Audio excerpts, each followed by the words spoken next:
She should have been more careful, that's what he said. The words hung in the air of the private dining room, suffocating and deliberate. He had just tipped an entire bottle of vintage Cabernet down the front of my daughter's dress. It was no accident. I had spent nearly 3 decades reading the involuntary twitches of guilty men, and I watched his hand. It was steady. It was the calculated movement of a man who believed he would face 0 consequences. The dark red wine spilled across the pale gray silk like a jagged wound, pooling onto the polished hardwood floor.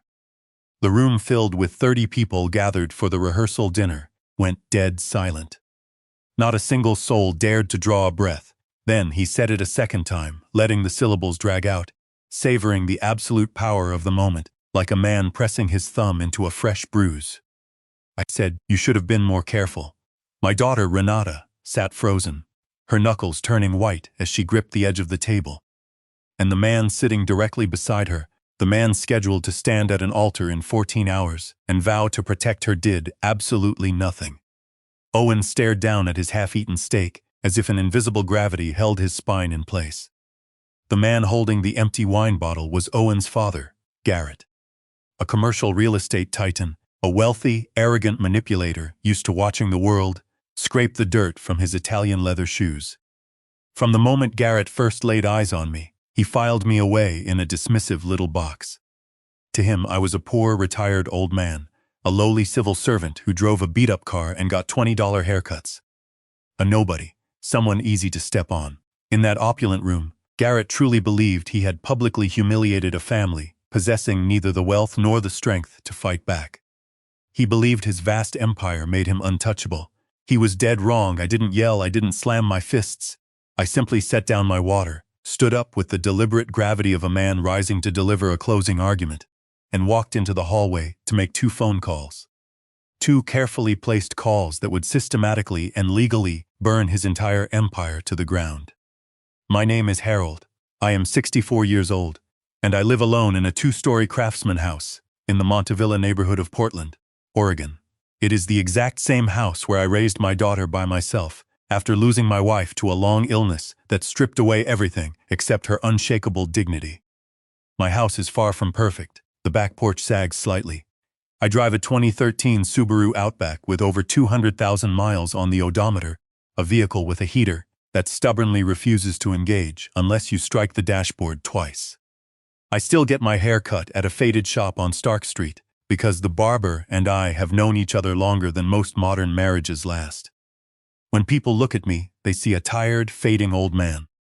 A retired government worker on a fixed pension, somebody's harmless grandfather. I am the kind of man who blends seamlessly into the background. That has never bothered me. In fact, it has always been my greatest advantage. I spent my entire 28-year career being drastically underestimated by men who mistakenly believed a soft voice indicated a soft mind. For nearly 3 decades, I served as a senior federal prosecutor and lead investigator for the Department of Justice. I hunted down men who wore bespoke suits and hid behind corporate lawyers. Corrupt developers, embezzlers, men who thought their bank balances placed them above the law.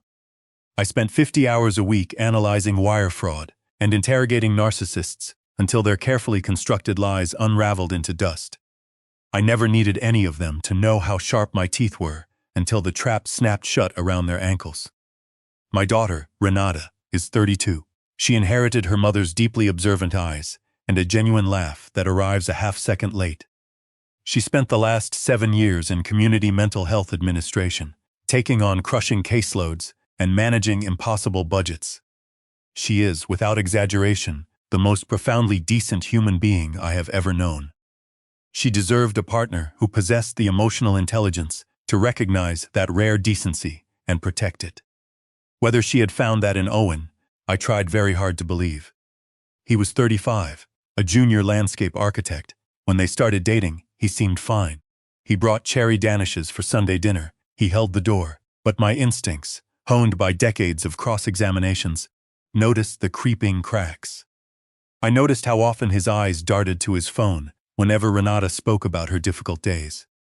I noticed he dominated the conversation, speaking extensively about his own office politics. I told myself love is not a criminal case I get to prosecute. What I absolutely could not ignore, however, was Owen's father. For 2 decades, Garrett aggressively assembled a sprawling commercial development empire across the Pacific Northwest. He routinely paid PR firms to feature him in business magazines, always standing on a construction site with his arms crossed in total dominance. Garrett wore his immense wealth the same way some men wear an overpowering cologne. You could smell his ego from across the room, and you were never permitted to forget it was there. He drove an imported SUV that cost more than my house. He maintained a sprawling corner office on the top floor, a fact he told me within the first 5 minutes of our introduction. He didn't ask for my name a second time. In his mind, he had already appraised my net worth and filed me in the trash. The first time I formally met Garrett was at a dinner Renata arranged 9 months before the wedding. Garrett picked a notoriously exclusive establishment in the Pearl District. When the waiter handed me the leather menu, it had no prices listed next to the entrees. I have always thought of that tactic as a cheap piece of theater, a way of telling patrons that if you have to ask the cost, you don't belong. Garrett stood up when we arrived, giving his suit jacket a sharp tug. He shook my hand, his grip aggressively tight. He looked me up and down, scanning my corduroy jacket with the slow assessment of a man appraising a heavily used appliance. "So, Harold," Garrett said, leaning back, "Owen tells me you're retired. What exactly did you do?" "I worked in public service," I replied evenly, keeping my tone unthreatening. Giving men like Garrett the bare minimum forces them to fill in the blanks with their own massive egos. "Public service," Garrett repeated, raising a single eyebrow. "Right. The government. From what?" "Legal administration," I answered smoothly. "Technically true, but comfortably vague," he nodded, a dismissive little motion, the exact way people nod when they have stopped listening and are waiting for the silence so they can talk about themselves again. Over the next 2 hours, dinner devolved into a one-man monologue. Garrett talked relentlessly about a massive waterfront parcel he was closing in Tacoma. He bragged about the zoning loopholes his lawyers exploited. He repeatedly referred to his own vision as groundbreaking. He used the word visionary exactly 5 times, I counted. Counting nervous tics and baseline behaviors is exactly what I do when I am reading a suspect. Underneath the heavy tablecloth, Renata gently pressed her foot against mine. A silent signal we had developed since she was a teenager. It meant, "Please be patient, I love you." I smiled politely. I ate my incredibly small portion of overpriced halibut. I kept my mouth shut and played the exact role he expected, the quiet, intimidated, poor father-in-law. But on the long drive back to Montevilla, gripping the worn steering wheel of my Subaru, I thought deeply about what I had seen lurking in Garrett's eyes. It wasn't simply rudeness, it was absolute, dangerous indifference. The indifference of an arrogant man who had aggressively divided the entire human race into people worth his attention and people entirely disposable based on their bank accounts. I had spent 28 years prosecuting men exactly like Garrett. But I said nothing to my daughter. She was glowing. Who was I to plant a toxic seed of doubt in the middle of her joy? I forced myself to let it go. Ignoring my instincts was the closest I ever came to a fatal mistake. Then, the rehearsal dinner happened. It was a crisp Thursday evening, 2 days before the wedding. Garrett, playing the benevolent patriarch, had aggressively reserved a private back room at an upscale steakhouse in the Pearl District. I appreciated the gesture at face value, even as my investigative experience clearly understood that generosity from men like Garrett always arrives with an invisible, heavily taxed invoice attached. The private room was a cavernous space lined with mahogany walls. There were maybe 30 people in total, Renata's friends, Owen's groomsmen, both extended families, and crucially, a few uninvited business associates of Garrett's. I noticed them immediately. They nursed their drinks quietly in the corners, watching the crowd the exact way aggressive auditors watch a set of cooked ledgers. I arrived early with my younger sister, Lorraine. A server smoothly offered us flutes of sparkling wine. I positioned myself strategically near the tall windows and simply watched the room. A good investigator never inserts himself into the center. He stands on the perimeter and lets the targets reveal their baseline behaviors. Garrett, predictably, arrived absolutely last. He swept into the room 20 minutes late with his wife and 2 men trailing behind like bodyguards. He was aggressively finishing a loud phone conversation, making it abundantly clear that his business deal was vastly more important than the room he had just condescended to enter. He offered Renata a highly performative hug. He gave Owen a stiff handshake. Then his eyes locked onto me.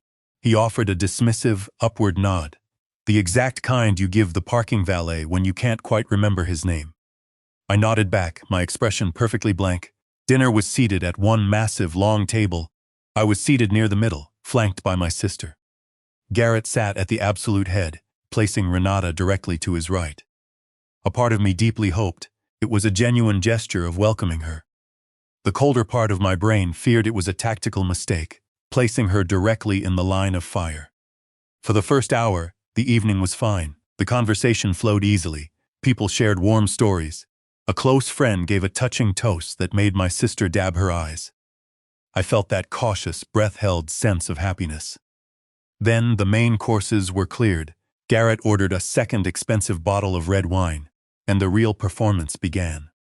It opened with a loudly pitched comment I clearly wasn't supposed to hear, which meant I was absolutely meant to hear every syllable. Garrett leaned heavily across the table, speaking to one of his associates. He loudly recounted a high-society fundraising gala he had recently attended in Seattle, meticulously listing the exorbitant prices of the silent auction items.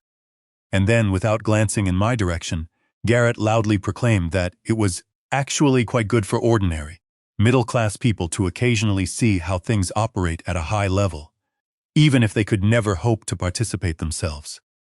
The entire table went dead quiet. Forks paused halfway to mouths. My sister stiffened beside me. I didn't react. I simply picked up my water glass, took a slow sip, and let the insult hang in the air. I refused to give him the satisfaction. A few minutes later, annoyed that his passive-aggressive bait hadn't provoked a scene, Garrett pivoted his attack directly to Renata. He turned to her the way a prosecuting attorney turns to a hostile witness. "So, Renata," Garrett boomed, "I've been meaning to ask about your father. What exactly? I wonder, did he do in public service?" Renata froze. She looked across the table at me, her eyes flashing with panic. It was the desperate look of a woman who feels a high-speed collision coming that she has absolutely no power to stop. "He was a federal prosecutor, Garrett," she said, her voice remarkably steady. "For 28 years, Garrett paused. He raised his eyebrows, a highly exaggerated gesture. "A prosecutor," Garrett mused. "Government work. Well, good for you, Harold. Honest work, I suppose." The specific, dripping condescension in the way he weaponized the phrase honest work settled into my chest like cold stone. He said it the way one might commend a child for coloring inside the lines. I smiled a thin, perfectly polite smile. "Thank you, Garrett." It had its moments. Garrett smelled blood in the water. I imagine the federal government didn't pay very much, did it? Still, there's something almost noble about actively choosing public service over actual financial success.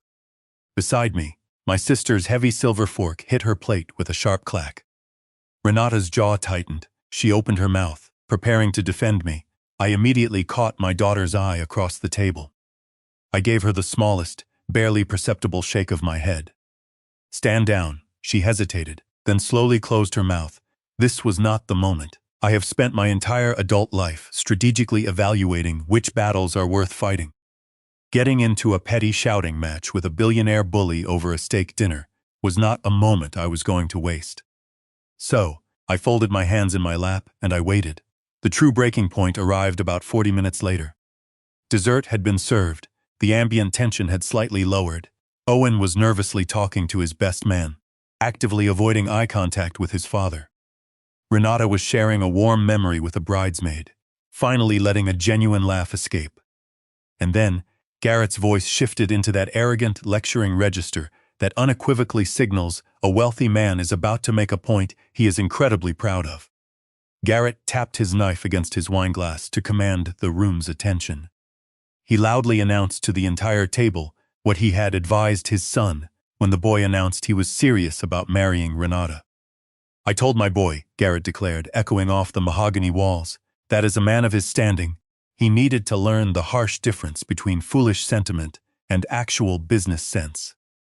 I told him He needed to understand the vast difference between a woman who functionally fits the trajectory of his life and a woman who merely caters to his temporary feelings. The entire table went dead quiet again. You could have heard a pin drop.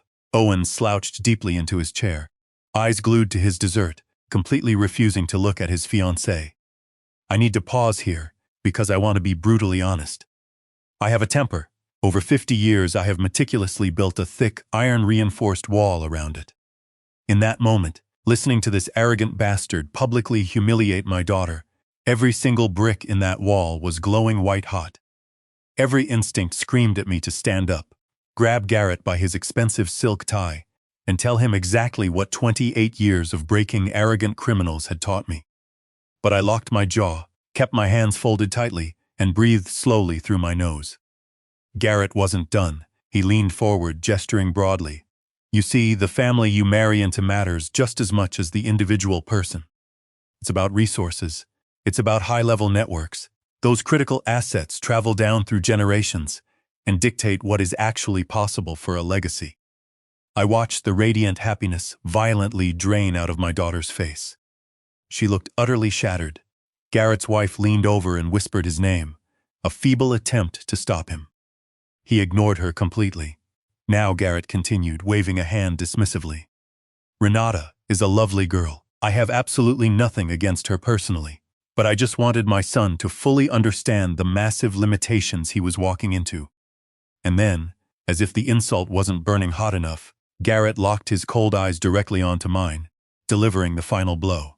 Because at a certain elevated level of life, Harold, he sneered, compatibility is about vastly more than just feelings, and as a man who spent his life on a government salary, surely you can understand the reality of that.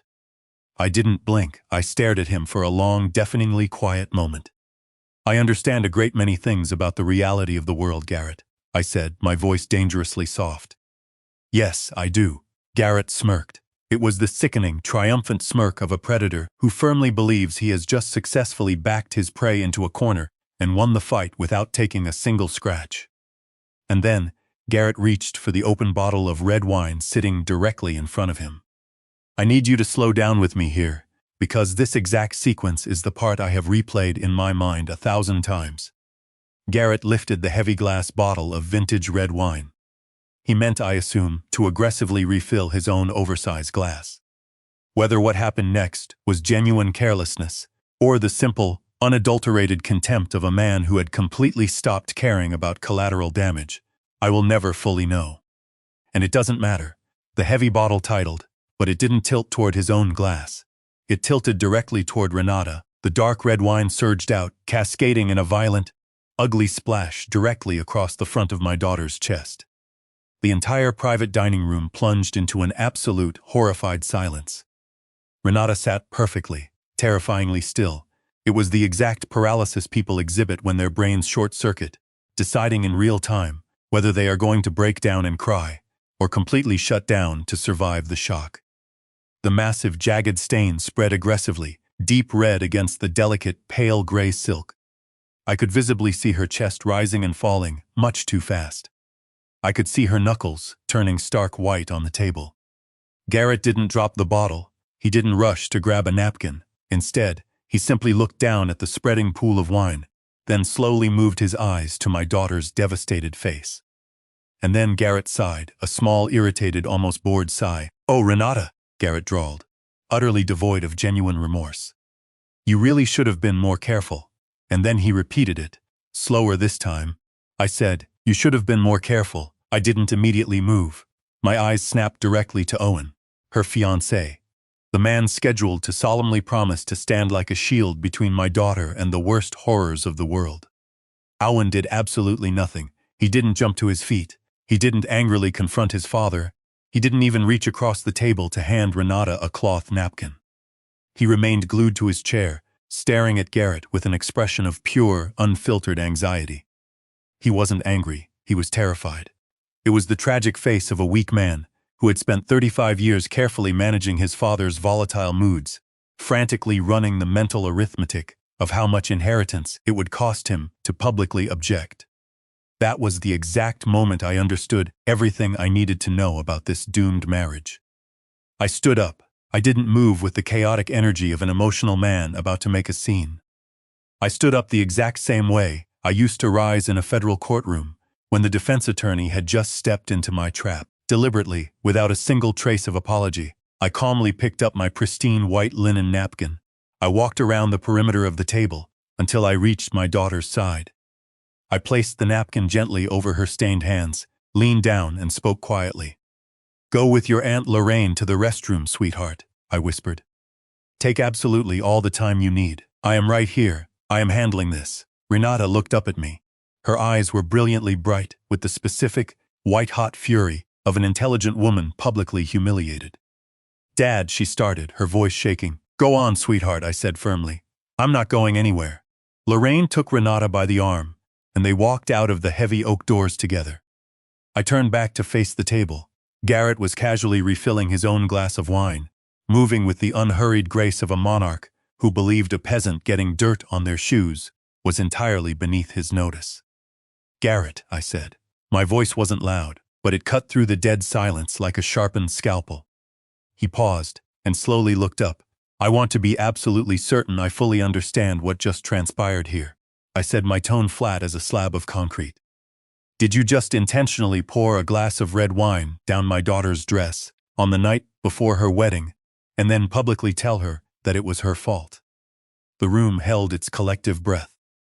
Garrett met my cold stare, his eyes darting slightly, the micro-expression of a predator recalculating the threat level. "It was a clumsy accident, Harold," Garrett said smoothly. "The heavy bottle simply slipped. Don't make a scene." I didn't blink. I repeated his exact words back to him. "The bottle slipped, and then you told her that she should have been more careful."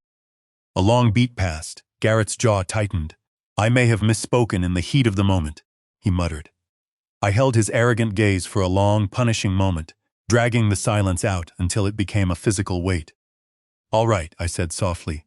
"Enjoy your dessert, Garrett." I turned my back on him. I walked slowly back to my chair, lifted my worn corduroy jacket, extracted my cell phone, and walked down the long, carpeted hallway to make 2 phone calls. People imagine I was burning alive with a blind desire for bloody revenge. I wasn't what I felt. Standing alone in that quiet hallway was something vastly colder. It was the exact feeling of hyper-focused clarity I used to get right before delivering a closing argument that would put a corrupt CEO behind bars for a decade. Absolute, lethal focus. The first call was to Theo. Theo had been my primary lead investigator for 12 years at the DOJ. He currently worked as a senior compliance investigator in the elite financial fraud division. He picked up on the second ring. "Harold," he answered. "Why are you calling me this late on a Thursday?" "I need a favor, Theo," I said quietly. "Does the name Garrett, specifically in commercial real estate development out of Portland, mean anything to you?" There was a pause. For a federal investigator, hesitation is a massive tell.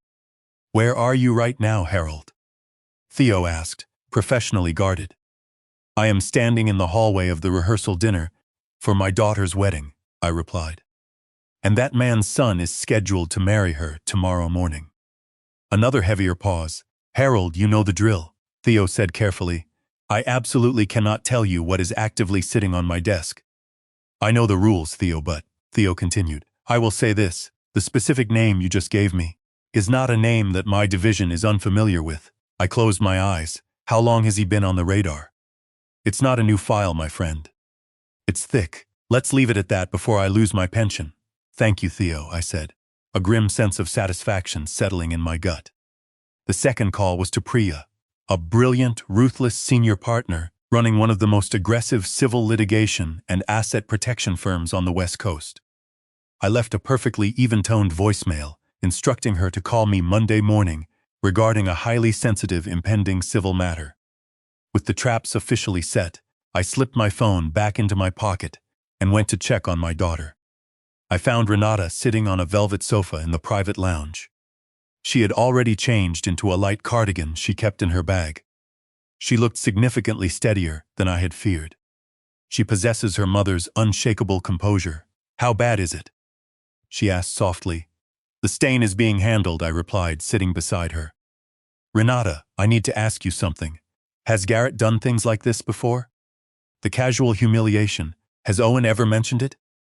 Renata stared down at her hands. He says things, Dad, she whispered. Constant, biting comments about money, he told Owen, right in front of me, that he was severely underperforming. And Owen never pushes back, he just takes it. I nodded. Has Garrett ever spoken directly to you about this marriage? He called me once. He told me he thought we were moving entirely too fast. He said Owen needed to think much more carefully about his future trajectory before tying himself down to someone in civil service. And what did Owen say when you told him? Renata just looked at me. The silence was the only answer I needed. I reached out and took both of her hands. Whatever happens tomorrow morning, or a year from now, you need to understand that I am in your corner, completely and unconditionally. She searched my face. What are you going to do, Dad? I am going to let you make your own choices. But I am going to make absolutely certain that you have every single piece of factual information you need to make them safely. She stared at me for a long moment, reading the hardened investigator. You already made a call, didn't you? I made 2, I replied. Renata let out a long, shaky breath of pure relief. Okay, Dad, okay. We walked back into the private dining room. The rest of the evening passed the agonizing way uncomfortable evenings do when everyone agrees not to mention the massive elephant on the table. At the door, Garrett clapped me aggressively on the shoulder. Good man, Harold, he boomed, the exact way a master praises a dog for not barking. I looked into his arrogant eyes. Drive safe, Garrett, I said softly. The trap was fully armed. All I had to do was wait for him to step on the trigger. The wedding happened the very next morning. Against all odds, my daughter looked absolutely radiant. She walked down the aisle wearing a breathtaking backup gown. She had the incredible foresight to pack. Renata has always meticulously planned for the absolute worst-case contingencies. I cried when I saw her. A few quiet tears escaped, which I had not done publicly since we buried her mother. Later, at the reception, I danced with her, holding on tightly, thinking deeply about the 10,000 ordinary moments it had taken to get us to this one milestone. I said absolutely nothing to Garrett. I was perfectly cordial. I played my role to the absolute letter. I was the quiet, retired, harmless old man. If you have ever had to fake a polite smile while carrying a heavy, toxic secret inside you, simply because the current moment demanded it and the people you love deserve their temporary peace, then you know exactly what that wedding cost me and why I paid it gladly. On Monday morning, my phone buzzed. It was Priya. I gave her the broad, ugly shape of the situation. When I finished, she went straight for the jugular. Harold, Priya said clinically, your daughter is now legally connected to this family. If Garrett goes down for a massive financial crime, she could be dragged into the blast radius. Yes, I replied grimly. As of Saturday, give me exactly 1 week to look into the total civil exposure, she commanded. But Harold, if a federal DOJ inquiry is already active, we have to move like ghosts. We cannot interfere with their timeline. I know, I called my daughter that exact same afternoon. I explicitly told her that I was quietly looking into Garrett's business, and I gave her a firm warning. Renata, listen to me, I ordered in the cold tone of a federal investigator. Do not sign a single piece of paper connected to your father-in-law's company. I don't care if it's a tax form or a bank application. She was quiet. How serious is it, Dad? I don't know yet, I said honestly. But I want your eyes wide open, okay, she said softly. She trusted me. Trust between a parent and a child is not built in enormous, cinematic moments. It's built in the 10,000 tiny promises kept. The times you painfully chose to tell them the ugly truth when a comfortable lie would have been easier. You cannot buy it with a black card. Garrett would never understand that. Priya called me back 9 days later. The comprehensive picture she had ruthlessly assembled was devastating. Garrett's towering commercial real estate empire actually rested entirely on a foundation of rotting lies. Grossly misrepresented property appraisals, illegal backdoor deals, and outright wire fraud in massive loan applications to federally backed lenders. He was running a sophisticated shell game, and the feds were moving in. And Owen? Owen was legally listed as an executive officer of 2 of his father's most compromised subsidiary companies. His signature was all over the toxic paperwork. I drove across Portland to my daughter's apartment on a rainy Thursday and took her out to a quiet diner. I laid absolutely all of it out on the table. I spoke to her strictly as a father who had spent 28 years watching innocent people get destroyed because they drifted into the toxic orbit of men like Garrett. She listened without interrupting once. When I finished, she was quiet for a long time. "Owen doesn't know, or he doesn't know the whole picture," she finally said. "That might be true," I agreed. "But ignorance is not a legal defense against wire fraud." "Renata," she stared down at her mug, "what should I do, Dad?" "That is entirely your decision. But you need your own independent legal counsel. Priya will represent you if you want her to." And then I told her the part that mattered the most. "Renata, Garrett is going to federal prison. The people investigating him have been building this trap for a year. I didn't start this investigation. All I did was make absolutely certain that my daughter was not standing on the tracks when the freight train finally arrived." She looked out the diner window at the dark street. "He poured wine on my dress," she whispered. "Yes," I said, and then he looked me in the eyes and told me it was my fault. "Yes," she nodded slowly, a hardened resolve settling over her features. "Okay, Dad, okay." Renata called Priya the next morning. Within 3 weeks, operating quietly behind the scenes, Priya helped Renata legally untangle all of her personal finances from Owen's. She built an impenetrable legal firewall around her own assets. She also began a difficult series of private conversations with Owen that I was never a part of. My daughter asks the hard questions that need asking, and she listens to the ugly answers without looking away. 4 months after the wedding, the hammer dropped. Garrett was officially named in a massive federal civil complaint, alleging widespread wire fraud and securities violations, involving tens of millions of dollars. The 70-page DOJ complaint was meticulous and ironclad. Within a single week, major banks permanently froze massive construction accounts. His high-glass corner office became the subject of a strict federal court order violently restricting the movement of company assets. The empire was burning to the ground exactly as it deserved to. Renata and Owen officially separated 7 months after the wedding. She called me late on the rainy evening it happened. She was crying, but clear-eyed and steady. "I need to know you'll let me be deeply sad about this without instantly telling me it was the right decision," she said. "I promise," I told her. "Take all the time you need, sweetheart." Garrett finally took a federal plea deal, 19 agonizing months after the first filing. He was officially sentenced to 11 solid years in federal prison.